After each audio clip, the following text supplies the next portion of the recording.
Golden State Media Concepts bring you Book Review Podcast, a haven for bookworms of all ages and the widest genres, from mystery to memoirs, romance to comedy, fantasy to sci-fi. If you love to read, this is the podcast for you. It's the Golden State Media Concepts Book Review Podcast.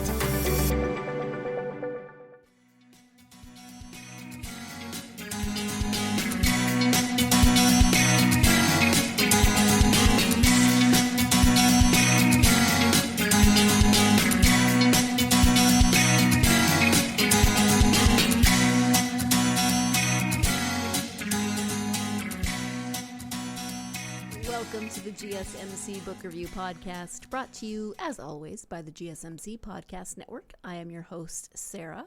I hope you had a wonderful weekend. I had a good weekend, but I do have a story to tell you that is relevant to today's interview. I am speaking with author Marie Powell today, and we were scheduled to have our interview on Saturday. Everything was all set up. Went into my office to do the interview, got onto my computer, and about 3 minutes before the interview was supposed to happen, it said, "Oh, needing updates," and started installing updates. Okay, so I figured, well, that's not ideal, but it shouldn't take too long. So I contacted Marie and said, can we put this off for about 10 to 15 minutes, and I'll let you know when this is updated, and we'll go from there. She said, sure, not a problem. I'm just planning on writing today anyway, so you just let me know when you're ready. Okay, so it's updating. It's taking forever. It took almost an hour to update. Was it that long? The whole process seemed like it took days, but at any rate, I finally had to contact her and say, this is not updating in any sort of convenient or timely fashion. Can we do this later today? Can we do it tomorrow? What does your schedule look like? And she was very gracious. Thank you, Marie, for being very understanding, and said, yep, absolutely. Like I said, just writing today, we can reschedule. And so we rescheduled. This dumb computer, like I said, took like an hour for updating, and then it says, updates can't be completed, undoing changes. And it spent another hour undoing the changes, the updates that it had just made. I was so annoyed with technology on Saturday. Oh, man. Anyway, all of that is to say that mostly my weekend was fine, but when I needed my computer to cooperate, it just let me down. Thankfully, Marie is lovely and gracious, and we did get the interview completed. Otherwise, I would just have to say, thanks for tuning into this 3-minute podcast. Goodbye.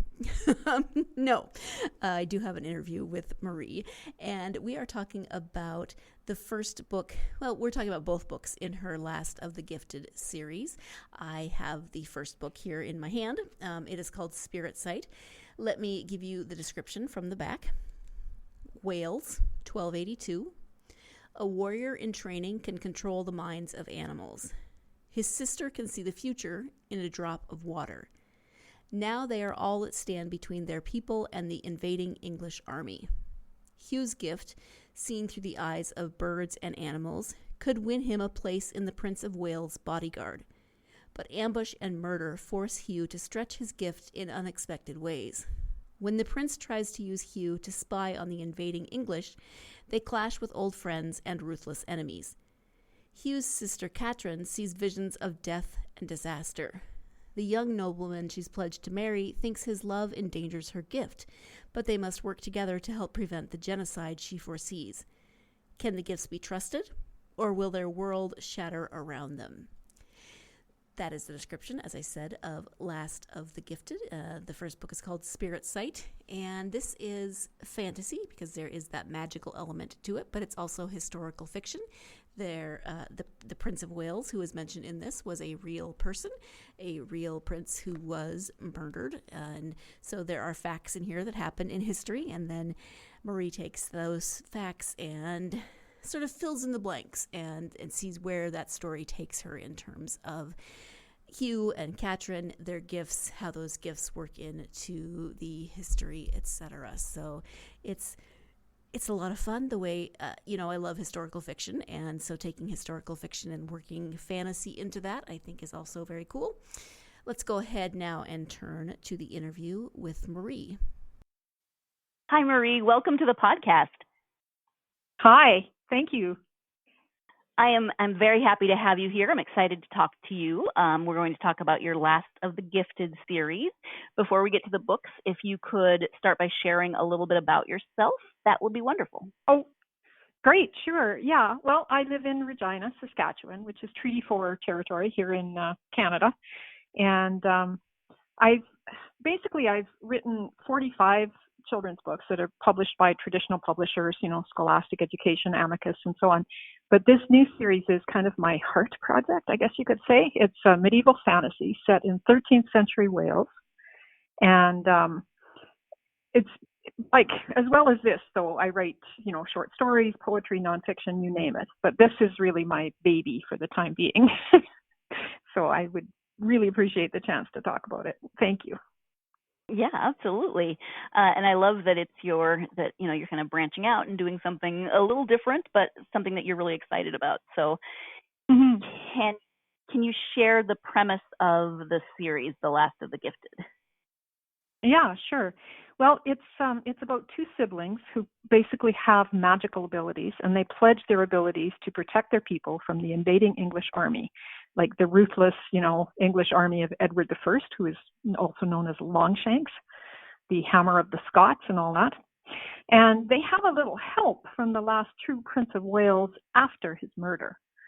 So when the prince is murdered, Hugh, who is a young warrior in training with the magical ability, supernatural ability to be able to connect with the minds of birds and animals and control them. He witnesses the murder of his prince, and his gift allows him to bond with the prince as he's dying, and basically he saves the prince's soul inside himself. So at that point, he has this sort of fierce and charismatic Welsh prince inside of him, trying to, deal with that at the same time. And in return, the prince gives him, a little extra help dealing with the English, knowing how to fight and knowing how to run when it's necessary. And Hugh's sister, Catherine, her gift is to be able to see the future, and she can do that even in a drop of water. And between them, they have to use their gifts to save the prince's brother from the English army, which is backing them farther and farther up into a corner, into a very small area of Wales, and try and escape. So that's what it is in a nutshell. Mm-hmm. And there's some aspect of historical fiction because you do have historical figures. I would say that probably veers off a little bit with the murder of the prince. Well, the prince is, I can't prove one way or the other. No, the murder, yes, but I can't prove one way or the other that his soul didn't go into a young Welsh man. I can't prove that. Well, it could have happened. I don't think. Yeah, it could have happened. I suppose it could have happened. But yeah, there's no evidence to support my theory. But right. So it's veering off into fantasy pretty hard. Yeah. Yeah. Also, really, there are no Welsh kids that can transform or bond with animals or see the future, as far as I know. But one never knows. Right. Yeah, they're not right. supposed to tell anyone. So that's right. What was your initial inspiration for the series? Well, it is my family heritage. My grandfather was Welsh, and he was also a Welsh speaker, but he died before I was born, and no one in the family, there was a lot of family lore, but no one really knew much about him or where he was from. So I think I became a little bit obsessed by him. And I read a lot of Welsh legends, and, I found our Welsh family crest and all that kind of thing. And eventually, as an adult, I continued to be obsessed. And eventually, I planned a trip with my kids to North Wales, just, to find out a little more about my roots, even though we didn't really know where he was from or what had spurred him and the rest. Like he came here with some brothers, and he had more family than that stayed in Wales, but we kind of lost track of them by the time I came around anyway. And so I didn't know anything too much, but I thought I would kind of walk the walk, as it were. Like I just wanted to, hang out there for a bit and do a little, looking around Welsh castles and seeing the things that I'd seen online in person.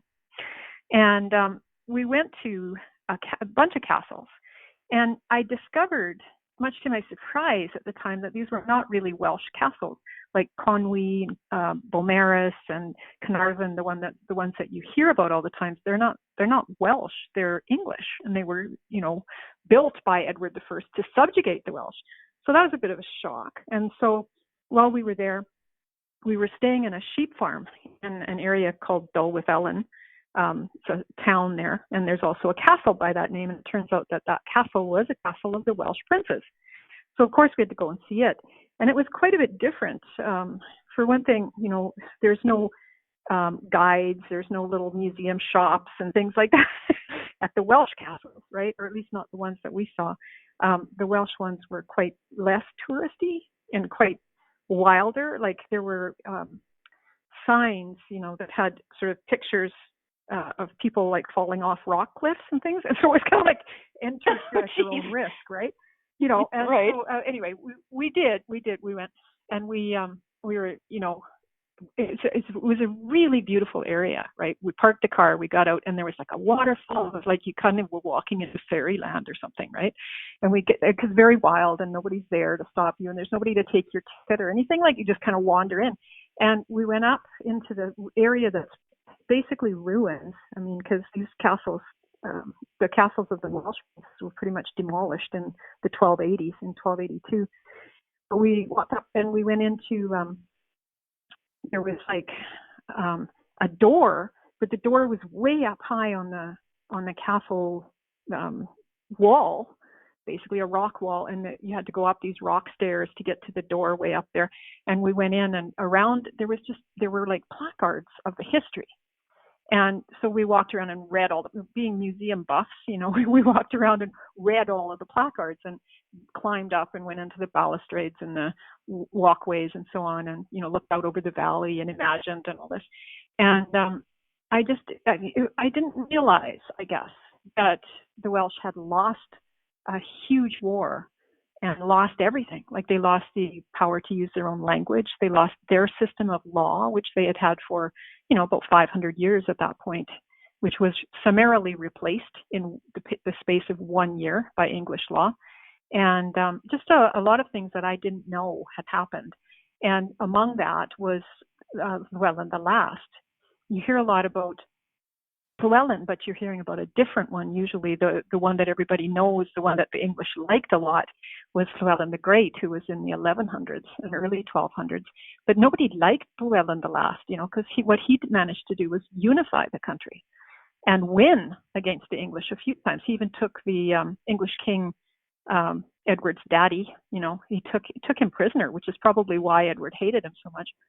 Anyway, I began to find out about this. And that's really what spurred me to want to write about that time period. But because I'm a fantasy writer, I kept looking at it. Well, like I say, it was kind of like fairyland, right?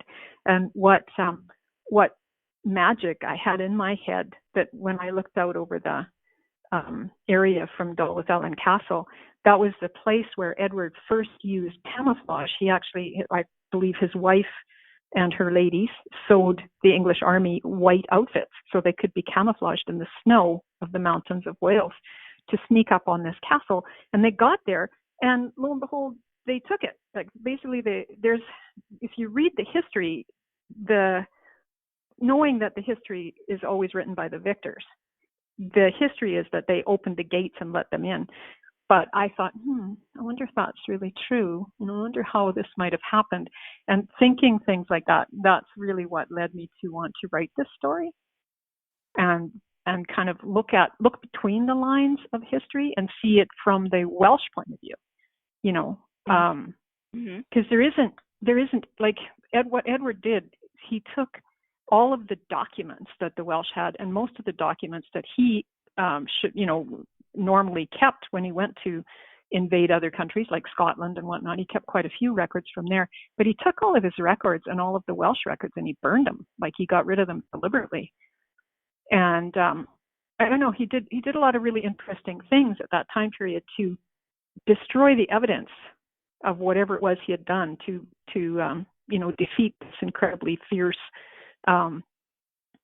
country, little country, but with a huge, they fought them off for a couple of 100 years, right? And some of the things that were done were obviously not for mixed company, shall we say, right? And he got rid of all of the evidence of it. So that just, if you're a writer, you can't resist a gap like that, right? Right. You kind of have to nose in there and see what might, and try and think using your own horse sense, I guess, in a way, what might be happening, what might have happened, and of course, and then adding in the fantasy elements of it was where it got to be a lot of fun, right? So family lore, legends, everything just basically took over from there, and that became this series. Okay, we're going to take our first break of the podcast. When we come back, we'll be talking about the Welsh that is used in the book. I am very grateful for the vocab guide with the pronunciations included in terms of those Welsh words that are in the story, and the Welsh names that are in the story, etc. So stay tuned. You're listening to the GSMC Book Review Podcast, and I'll be right back. The GSMC Life and Happiness Podcast takes you on a journey of exploration. We'll discuss tried and true methods alongside the latest trends of how to best live your life to its fullest and happiest. From psychology to meditation, science to self-help books, the GSMC Life and Happiness Podcast will help you to discover what makes you happy and how you can live life being the best you possible. Download the GSMC Life and Happiness Podcast on iTunes, Stitcher, SoundCloud, Google Play, or anywhere you find podcasts. Just type GSMC in the search bar.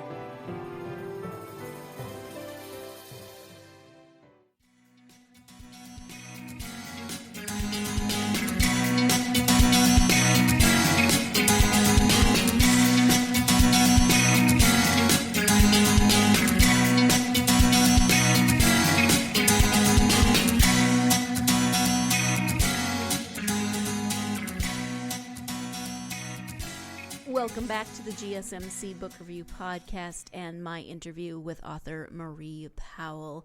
Before the break, I mentioned that we are going to be talking about the Welsh that is present in this book. And before we get back to the interview, I have another story for you because coincidentally, about a month, maybe 3 weeks before I spoke with Marie and before I read this book, I was having a phone conversation with my sister's older daughter and my fourth niece. Last episode I talked about my third niece. This one's my fourth niece. She is 15. And we were talking about words, like crazy words that are spelled in ways that they're hard to pronounce, and somehow we got onto Welsh place names, and we were both Googling Welsh place names and like the longest, most complicated Welsh place names that we could find, and then we started finding audio clips so that we could hear how they were pronounced in, compared to how they look. So we spent a good, hour just on the phone looking up Welsh place names and giggling and having a really wonderful time. And so then I get this book and I start reading it. And of course there are Welsh names and place names and all kinds of good stuff. And I still have no idea how to pronounce any of it. But I just thought that was a fun coincidence in terms of a conversation that I had not so long before having this particular conversation with Marie. So let's get back to that interview. Yeah, and I appreciate that you have a vocab section in the back of the book because you do use a lot of Welsh words, or not in the back of the book, but in the book. And Welsh makes zero sense to me. This is one of the languages that I cannot figure out to save my life. So how is your Welsh now that you've been doing this? Oh, yeah. Well, no, that's a trip, yeah. If you ask a Welsh speaker, they say, "Oh, it's just phonetics. It's easy." Right? But yeah, not really for the most of us, right? I did actually go to the place if you're in Wales today, like as of the 1990s on, Welsh has come right back as a language. The minute they were allowed to use their language again, it came right back, and it had been outlawed for 800 years, right? So my grandfather happened to be a Welsh first speaker, which really intrigued me. for one thing. And then when we got to Wales and we were, driving around, basically Welsh is the language on the signs. The English is really tiny, So and like if your kids go to school in Wales now, today, they go to school in Welsh. If you work in Wales, you should know how to speak Welsh. And there's a place in North Wales where they give language classes, language and culture, Welsh language and culture classes. It's called Nant Gorvern.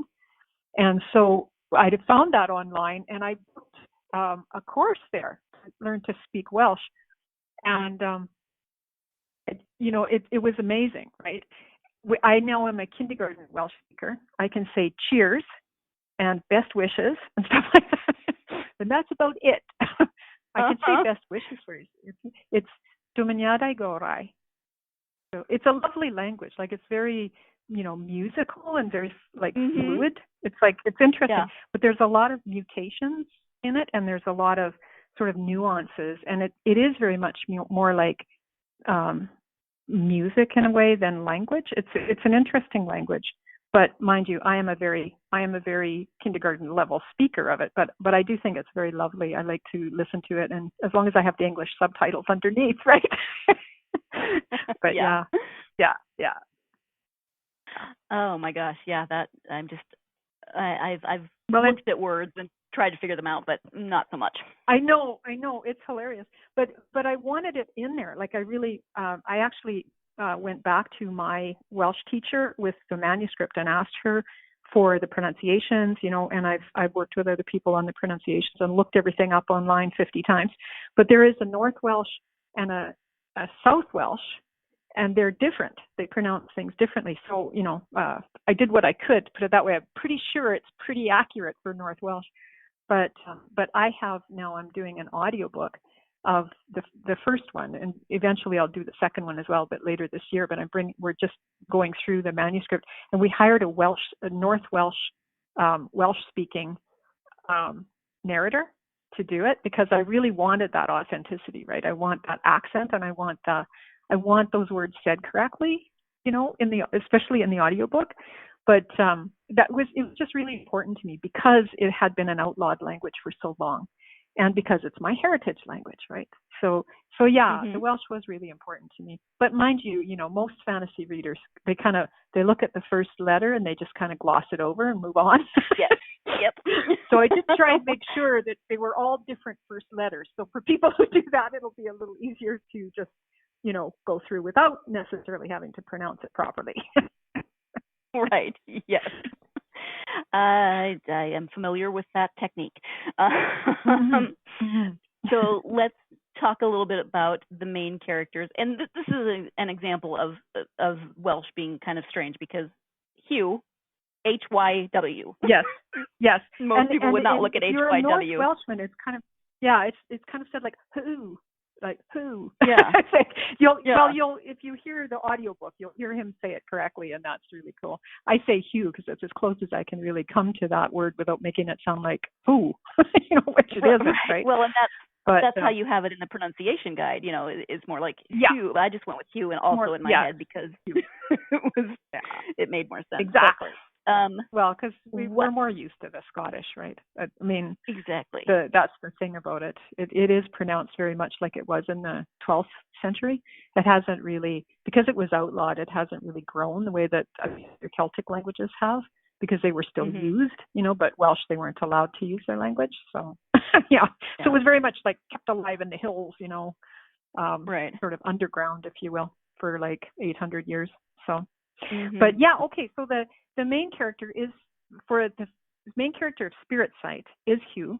It's his story, and it's basically the story of a young man who has to deal with a really devastating loss of, country, culture, language, and everything. But in that time, this concept of fealty, we don't have that anymore.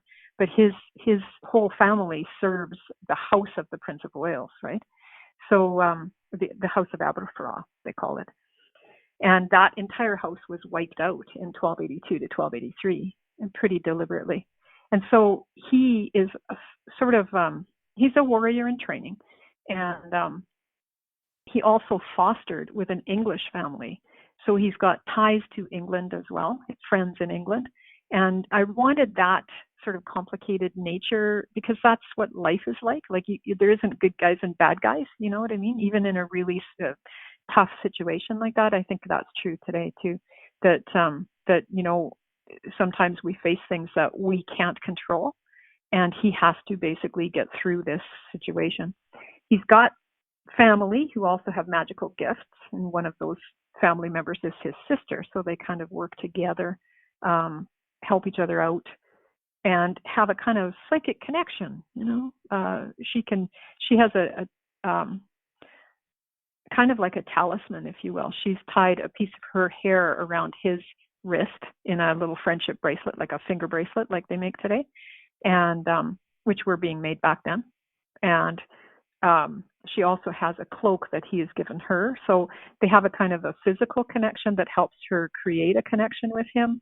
And from then on, she can kind of, merge into his mind, if you will, and see what he's up to and see what's going to happen to him, as well as some of the things that could be happening to the Welsh royal family as they're on the run from the English. So between the two of them, like I say, they have to, work together to try and protect the House of Everfra to the best of their ability and escape from the English, which is kind of what they had to do at that point in order to survive. Yeah.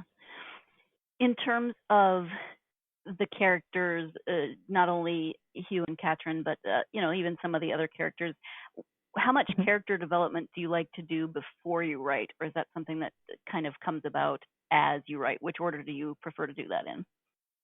Oh, that's a good question. I do a lot of free writing and a lot of work on characters, but I'm a little different, I think. I mean, I use all the same tools that are recommended, starting with the character's name, figuring out, and I do like what does the character's name mean and all that kind of stuff, and the character's family position, the psychology of all that, and their history, and emotional wounds, and you name it. But I was trained in the theater, and when I was young and being trained as a dramaturg, which is an odd thing to be. It's kind of like a theater scholar in a way, right? As a dramaturg, you're supposed to know different interpretations of characters and different ways that actors through the ages have portrayed different characters. So somehow or other, I became one of those sort of theater nerds, and everywhere I went, and I traveled quite a bit, and everywhere I went, I would use my dramaturg in training status to get into rehearsals. I just love watching actors work on character and work out. Actors work with subtext a lot, so they work with gesture and they work with facial. You can't really see faces from the stage, but it depends on what kind of stage you're in and like where you sit and all that. And I've been in all of them. And sitting in the audience watching, like sitting in a darkened room, basically, in a rehearsal situation, watching really great actors approach character in different ways. And so when I'm working on a manuscript, I don't, my characters kind of, I guess you could say, evolve as I'm working with them, because I kind of think of them as being portrayed by different actors, and so I'll write a scene and then I think, I don't think that's quite right. And I'll write it again and I'll change everything basically, because I'm thinking like I've watched actors long enough that I guess I started thinking like that. Actors are very, involved and busy in a way. They're always working on how to do it better and how to communicate it better and how to get the emotions out better. And so I kind of run through those in my head as I'm writing a character. So I think it's just I guess it's a quirk that comes from my background that's very different maybe than other people work on character. So it's not like a solid thing for me. Like I don't do the character first and that's it. But somehow they are consistent throughout. I do the character first and then I start writing the story. And then as I'm going through the different scenes of the story, I'm kind of reworking it with the character to try and get it out better. You know what I mean? So I do a lot of revising, I guess is what I'm saying. Something of a fluid process. Yes, it sounds like it would be. And then in terms of, it's a historical setting, so you've got that, but then you've also got the fantasy, the magical element. what kinds of, not exactly world building in this case, but did you think about the system of magic, how it works? Are there rules, those sorts of things before you started writing? Oh, yeah. Yeah, for sure. Well, and I have the advantage of having, like I say, this obsessive nature of mine. When I was a kid, I read everything I could find on Welsh and Wales and everything else. So I had a lot of lore, and plus there is some family lore, stories that people told in my family and so on that kind of led me down a specific path with this magic. I didn't want a magic that was set in stone either, where there are rules that you cannot break, because I don't think, I mean, wild magic didn't work that way, right? Wild magic is very much unpredictable, and it can evolve, and it also hides a little bit. So you may not know the full extent of your own magical ability. You may not know the full extent of somebody else's magical ability. And you may not know what you can do until you try it, is kind of the way that wild magic works, right? So I wanted to work with that concept of it, as opposed to, people talk about, I actually had somebody say to me, but what about conservation of math? And I went, well, conservation of math is about mathematics and science, it's not wild magic, right? Right. I can't really explain that to somebody who's thinking like that, right? But what I really wanted to set up was a Welsh magical system. So a magical system that could evolve and that could surprise people, and sometimes act without forethought to try and make the best of a situation. So that was basically, yeah. I mean, also like Aber at that time period in the 1200s, Aber was kind of like the capital, if you will, of North Wales, and it was also a port city. So, it would have been quite cosmopolitan. There would have been a lot of different cultures and a lot of the different languages floating around at that time. And I think the Welsh were quite sophisticated, actually. It's something that we don't know. But again, remember, there were a lot of destroyed records, right? And there was a deliberate attempt to make the Welsh look like savages and barbarians, So, I mean, just giving them back, just knowing anything at all about a port city and how, different cultures influence each other. I also wanted to bring in a few things that would be related, that the Welsh would have known about and possibly incorporated in different ways that we may have lost at this point. So the Morrigan idea for Catherine came from that. That the Morrigan is actually an Irish, tradition or whatever, but Ireland is right across the little Irish Sea there, and there were a lot of Irish mercenaries, probably in Wales at that time. So anyway, I wanted to work with a lot of that and incorporate it in as much as I could. So yeah, I mean, like, think about it, in wartime, like, and it happened in many different cultures, including First Nations here in Canada, but you kind of lose the Yodas. You know what I mean? Like, when people are killed off in a war, you lose the elders who might know how the magic works or how you might use it more efficiently or whatever. So I also wanted a little bit to throw these characters of mine into a situation where they had to explore and they had to figure out how it worked on their own as they went, So I try and reveal more and more of it as I go, rather than, bring it all out in the beginning and this is how it works and it never changes, right?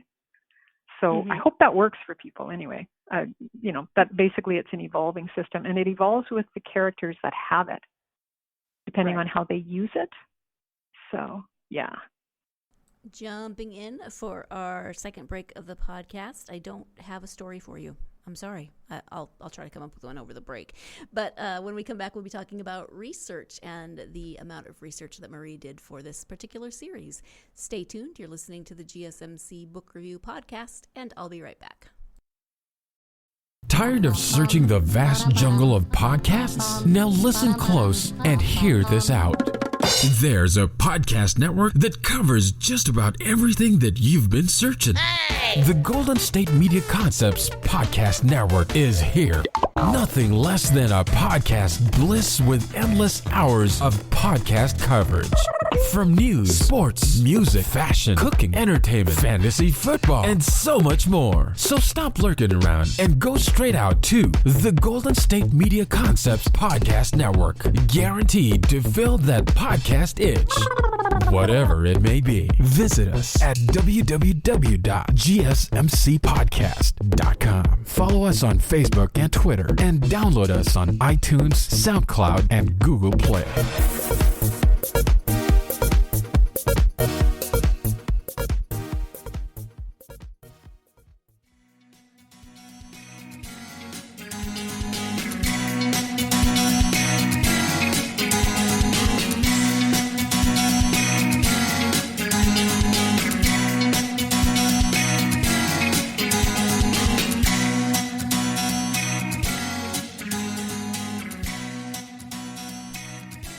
Welcome back to the GSMC Book Review Podcast and my interview with author Marie Powell. I came up with lots of stories over the break, but none of them are really relevant, and you probably wouldn't care. So, well, we'll just go back to the interesting part, and that is the interview with Marie.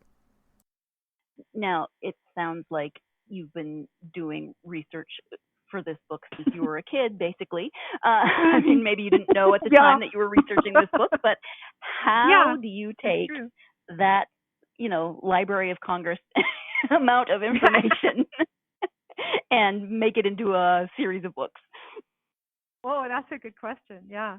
I mean, because I like the research I have is sort of everything I could get my hands on, right?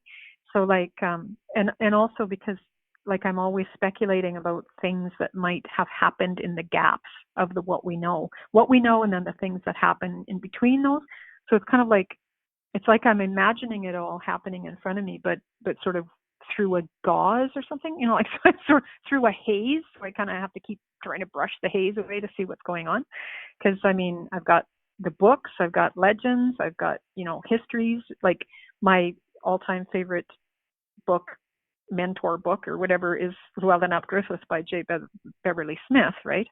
And then I've got articles, and I searched the internet, I found photographs, I found scale models, I went to Wales a couple of times, visiting castles and museums and, everything I could. And I also phoned scholars, I would find a scholar's name, an academic's name online who knew something about this time period and Wales specifically, and I would phone them or email them and ask for more information. I emailed magazines. There's this magazine called medievalist.net that occasionally puts out, Welsh history articles. And so I contacted them, I emailed them, and I said, do you know who I could talk to? And they give me a suggestion, Danielle Cybulski, who turns out to be a Canadian. She lives in Ottawa. So I connected with her, and she became my historical editor. I got a grant to hire her to look over my manuscript to see what I had and what I didn't have. But basically it's a lot of slogging. It's a lot of hard work to make this happen and to make it work. And I connected with, there's a place, Blackfriars in England, and the University of Durham, and they've teamed up and they give classes online on how to cook authentic medieval cuisine. So I took some of them. Anything right? Wow. Just everything I could to kind of put myself in that mindset, in that situation. I kind of like to walk. I guess I kind of like to do that. I like to walk around in a story. I don't just sit and write it. I kind of live it for a little while. So yeah. So all of that went into it. If anybody, I'm sure they're going to invent the time machine soon, and I know where I want to go, right? I know where and I know when. Right. Exactly. Right. Take me there. See if I'm hopefully right. The machine will work correctly. Oh yeah, I'm sure. The dichotomy of taking a medieval cooking class online is just hilarious to me. I know. Isn't that incredible? And it's so fun. It's I've never afforded to do that, to go there and actually take the class in person. But hey, right. Give me more of this pandemic, right? I was going to say, that's one thing the pandemic has given us is very interesting ways of doing things now. Yeah, more connections than we could ever hope to do anything with, right? Yeah. Mm-hmm. So the first book, Spirit Sight, focuses a lot on Hugh. So I'm going to assume, and you shouldn't assume, but I'm going to assume that the second book, Water Sight, Drops of Water, makes sense, is going to focus a little more on Katrin. Oh, you're so right. Yes. So the first story is like the first 6 months of 1283 basically, and the second story is the last 4 months, or the second 4 months of 1283, and more Katrin's story. Yeah. So her ability, like there are 3 relics that the Welsh had at that time that Edward stole from them. He basically took them. Apparently, the history says somebody gave them to him, but yeah, we know how that works in war, right? And what they got for the gift of these 3 relics that were supposed to be so, spiritually important to the Welsh was the ability for their males in their family not to have to fight for Edward. So, you know what I mean. Reading between the lines of that one, you can see a lot of fear there, right? Anyway, there were really 3 relics. So they had the crown, the coronet of Llewellyn, which was sort of a symbol of his being the Prince of Wales and being the guy that unified the country in 1267 to 1277, roughly in that time period. The English granted him the title of the Prince of Wales, and they recognized him as the Prince of Wales, and they gave him a crown, apparently, or maybe, who knows. Anyway, somehow he got a coronet, and that's, the symbol of his being the Prince of Wales from his enemy, right? And then they had a thing called the Cross of Nice, which was a reliquary with a piece inside of it of the true cross, right? So a symbol of this house owned this particular artifact, and it was the symbol of their spiritual, ability to lead, I guess you could say. And they also had what is referred to as the crown of Arthur. King Arthur, like Camelot, right? Those were the 3 relics that Edward got during 1283. And so in my story, Katrin's gift is the only hope of finding these 3 relics to rally the Welsh, right? But she can only do that if she can outwit the English lord that wants to use her gift to capture the prince's brother, who is now on the run with Hugh. And Hugh, basically, they're being betrayed on all sides. Hugh is taking making more and more use of his evolving gift until he actually gets trapped in it. And it's threatening his humanity. So with her brother trapped in his magic and her betrothed thrown into an English prison, Katrin faced this sort of impossible choice: save her brother or save the one she loves. And that is the story of Watersight, how she comes to grips with that. Yeah, yikes. Do you have, I only have the first book, so I know obviously that the first book leads into the second book because I'm brilliant that way, but I don't know how the second book ends. Is this a duology? Do you have an idea of how many books you want in the series? What are you thinking in terms of the arc of the whole story? Well, I was going to go for 3, but because there is still more that I want to talk about, but people have told me that this is a really nice arc just with the 2 books, so I might leave it as a duology. And the third book that I'm writing now is kind of turning into 3 books on its own, to explain what happened to the Welsh after. So from the end of the invasion on, from 1284 on, and how the Welsh dealt with this devastating situation that they find themselves in. And that, I think, is what I'm going to do with it. So I think I'm going to leave it at the 2 books as a duology, and then have a related series that takes them further on into the future. Okay. I'm saying this kind of because I haven't quite decided, but right. You're still in that figuring out stage. Yeah. So that is what you're working on now, I would assume, is that one book that is turned into 3 books. You're very much like all of the Lord of the Rings books turning into multiple movies. Yeah, exactly. Yes, it's the Hobbit story where it suddenly becomes 3 movies. Exactly. Yeah. Shortest book of all of them, and it becomes 3 movies. Yeah. But other things too. I'm also trying to write contemporary fantasy, which right now I'm actually finished it. I'm working on a revision of it, and I have another medieval story that's set in 1294 with some Welsh characters in it, but they're stuck in sort of the north of England. But my one that's contemporary, I think of it as Veronica Mars meets the Invisible Man. So, okay. So I don't know. I'm having That's a lot of elevator fun. pitch. Yeah, I know. It's like, oh yeah, yeah. I know what I'm doing with that book. Yeah, nice.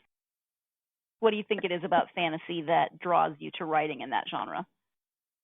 Yeah, really good question. I think that I guess I've always read fantasy, and my favorite authors are fantasy writers. But also, it's a little bit about the way you see the world, right? Like, bear in mind, I was a journalist, right?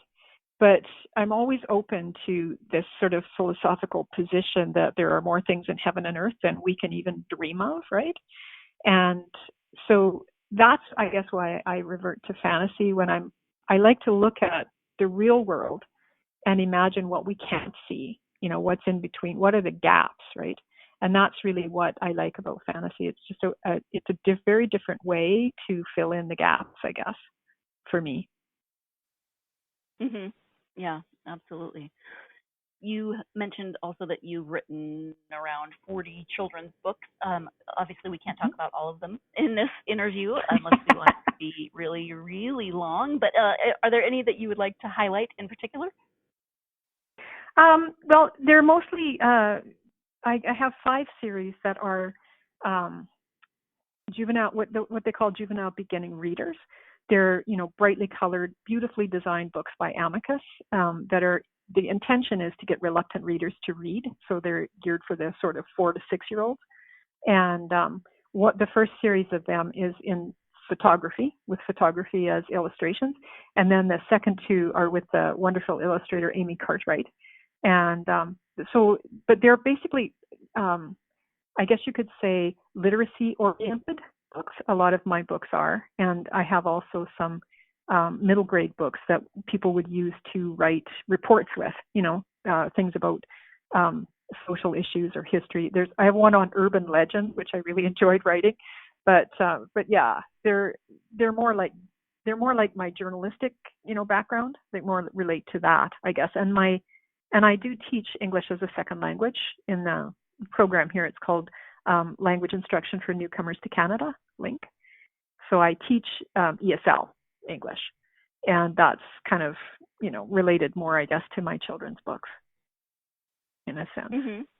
Mm-hmm. Oh, I love that though. Yeah. Especially the encouraging reluctant readers to read, because once you find the thing that clicks, it's amazing to watch. Yeah. And that's what I really like, that work. That's sort of my giving back work. You know what I mean? Yeah. Yeah. My fantasy is for me, and my children's books are more for the children, I guess. You've been a journalist. You've written these academic kind of children's books. You've written fantasy, poetry, etc. But have you known always that you wanted to write in some fashion, or how did you come to that decision? Yeah, I guess that was pretty natural. I always wrote. I remember the very first thing I ever wrote was for a neighbor who was babysitting me when I was 6, and we had a lovely Miss Bryant was our lovely grade 1 teacher, and she used to read us every day. She would read us from this little storybook, and I'm not sure if she actually wrote these stories herself or where she got them from, but they were sort of very old English stories about very moralistic, like children who took the biggest piece of pie and ended up getting sick later and things like that. They were so yeah, I wrote my first, and I also write about things I'm scared of. Like that tends to be how I guess I write to deal with the world, in a sense. And so what I wrote about, I was terribly afraid of bees when I was 6. So I wrote about a bee, and it in fantasy basically because this bee went around the village stinging everybody. And so the townspeople got together and stung it back. That was my, first novel. That's adorable. And I had to read it to my neighbor, of course, because I was 6, right? So you can imagine what it looked like. Anyway, yes. All right, time for the last break of the podcast, but that brings up an interesting question. If you were going to write about something that you were afraid of or you weren't terribly comfortable with, what would that be? A bee, haha. Yeah, on that terrible pun, let's go ahead and take that last break. Stay tuned. You're listening to the GSMC Book Review Podcast, and I'll be right back. The Golden State Media Concepts Travel Podcast, the show that gives you advice on everything travel. We explore places you've always wanted to go, as well as giving tips for traveling in those places. We'll give you advice on the best sites for travel tips, information, and discounts. Join us as we travel the world, explore cultures, and meet new people. The Golden State Media Concepts Travel Podcast has got you covered. Download the GSMC Travel Podcast on iTunes, Stitcher, SoundCloud, Google Play, or anywhere you find podcasts. Just type GSMC in the search bar.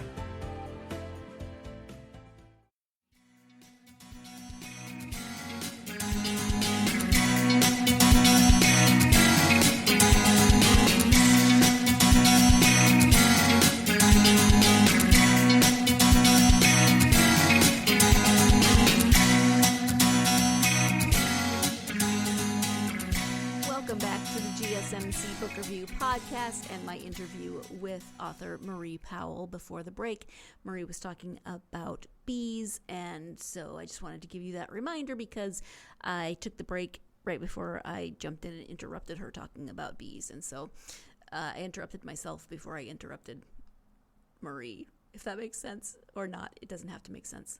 Back to the interview. Is that by chance why Hugh and Catherine's mom is a bee charmer? Oh, it's a bee charmer. No, actually, that's got a whole different background to it. But it's just like you run into these things, and I do tend to write about stuff that scares me. So I guess in a way that's the other thing that draws me to fantasy and magic is it scares me a little bit because it is unpredictable and it isn't. People think of it today as some, I don't know, Wiccan benevolent thing, but it really isn't. It's really quite a scary proposition to have power like that. And power over nature, if you will, and be able to use it in that way. You could very easily, if there's all these stories about bad fairies that abuse their abilities, right? So right. I mean, it definitely has a dark side to it, and that's why I like to kind of play around with different possibilities in that magical realm, I guess. And but I also had I must say. Kudos to my teachers, because I had very supportive teachers both through elementary school and high school. And, I actually have to say thank you to my high school teachers at Riverview Collegiate because some of them are on my Facebook. but Gary Highland, who was a poet in Moose Jaw and an English teacher, to make money, basically was my English teacher twice. And he ended up getting me into a program here called Sage Hill, which is a writing experience. They call it Sage Hill Writing Experience. It's like you go for 2 weeks into, it used to be into Franciscan retreat house here at Lumsden, Saskatchewan, which is a really tiny town, really, really pretty. And with the, Franciscans who are very welcoming of all people everywhere and write, basically. It was like you took a class and sort of the writer teacher, and you also wrote yourself, and you had all kinds of other writers around you, and like he got me into that when I was, 17 or 18. So I think I always veered towards it, but it took me, I actually didn't get my first short story published until I was, I think, 45. So pretty late to actually end up in the creative writing scheme. But bear in mind that I turned to journalism. So I was basically writing journalism from, after I got out of the theater and realized I couldn't really make a living doing that. I had to go somewhere for a living. So I went into journalism. That's basically how that happened. Okay. From your own experience, then, do you have advice for other aspiring authors?